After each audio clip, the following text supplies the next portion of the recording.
Pilgrims of Fire, a captivating novel by Justin D. Hill, centers on the Adepta Sororitas and guardsmen as they embark on the Pilgrimage of Fire, a journey once taken by their forebear Saint Katherine many ages ago. The novel begins on the planet Holy Cion, where pilgrims are arriving from all over the galaxy to pay their respects. The canoness of the Holy Cion's Abbey orders a feast of landing to be prepared for the arriving pilgrims, and the servants are put to work to prepare. One of the servants is Branwen, who is starving as she cleans the abbey. During her work, she is seen by Sister Lisbeth, a celebrated sister of the abbey, who holds Branwen's hands and prays. When she leaves, Branwen sees that her scab-covered hands are healed. Later at night, Branwen and other serving girls of the abbey gather in the kitchen and eat some maggots they have found to satiate their hunger. They are discovered by the mistress of chores, who reprimands them for eating during fasting hours. Branwen decides to be the scapegoat to spare her comrades any punishment, and for her sins, is exiled from the abbey. As Branwen makes her way through the town, she finds an old woman suffering from illness. She comforts the woman, and the woman is healed. Noticing this, the pilgrims and other townsfolk go to her to be healed, and soon she is surrounded. This is noticed by the sisters of the abbey, who charge her with heresy and take her into custody. However, Branwen's ability to speak High Gothic without having learned it and healing people makes the sisters suspect that she is performing miracles. Uncertain on what to do, the sisters keep Branwen in custody while they prepare for the pilgrims' procession. Sister Lisbeth is given the armor of Saint Katherine and leads the procession in her role as the saint. During the procession, the sky of Holy Cion suddenly darkens, and everyone feels the presence of the Emperor leave. Unknown to the people, Cadia has fallen, and the galaxy has been split in two. Holy Cion is on the other side of the Great Rift and is attacked by demons. The pilgrims and the sisters try to defend themselves but are massacred, with the surviving sisters forced to retreat.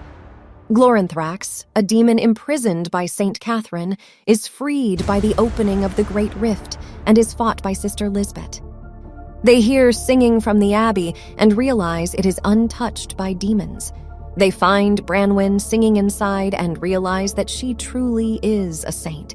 Branwen is inducted into the abbey's sisterhood and, along with the remaining sisters, defends the planet's last stronghold. We move forward a century after the fall of Cadia. The shrine world of Ayaan celebrates victory over the Fang-Takers' Chaos Warband. This laxity costs them as the high command of the Imperial Guard is assassinated and the city is taken unawares by the Fang-Takers. The attack is repelled by the sisters and the arriving reinforcements of the 17th Savlar Chemdogs Regiment. After the battle, the sisters and the Chemdogs join Battle Group Phaedra, which is set to cross the Great Rift into Imperium Nihilus. However, the battle group learns that their entire shipment of supplies has been lost and cannot be replaced as it consisted of an entire century's worth of Forge World's output. The battle group cannot undertake the crossing undersupplied, but are also duty-bound to attempt it. They also have proof that some life exists beyond the Great Rift in the form of orphaned astropathic messages calling for aid from the abandoned worlds. The Sisters of Battle volunteer to go first in hopes of finding a route for the rest of the battle group. The Splinter Fleet enters the Great Rift, but only the Sisters' own ship emerges into Imperium Nihilus. Despite this, the Sisters continue onwards and find the first planet of the pilgrimage route. It is now a dead world, its inhabitants slaughtered years ago. The Sisters continue through the pilgrimage and keep finding dead worlds, on which they erect monuments and salvage whatever religious relics they can. They are pursued by heretic Astartes and other enemies throughout their journey and finally decide to make a stand on the last planet of the Pilgrimage of Fire, Holy Cion. They arrive at Holy Cion and find it to be a demon world populated by the dead and the damned.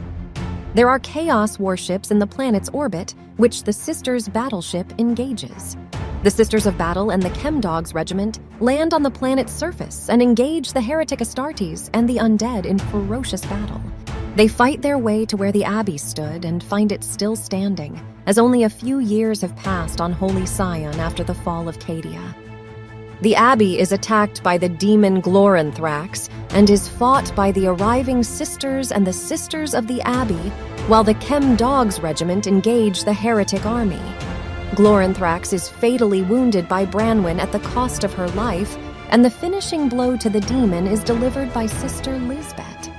Branwen's death shines as a golden light in the warp, which is seen by Battle Group Phaedra from Imperium Sanctus, who use it as a guide to cross the Great Rift. The arriving reinforcements destroy the Chaos Fleet and force the survivors to flee. Holy Cion skies return to normal as the taint of chaos is burned away by the Sisters. The Imperials repair the buildings and monuments while also preparing to regroup with Indomitus Fleet Quintus. During the recording of the planet's retaking, Sister Lisbeth confesses that she hadn't healed Branwen's hands. Rather, Branwen had unintentionally healed both of them. Feeling guilty for failing her dead sisters, Lisbeth takes up the vow of penitence and becomes a Sister Repentia. Thanks for watching. If you enjoyed this video, consider subscribing for more book summaries like this.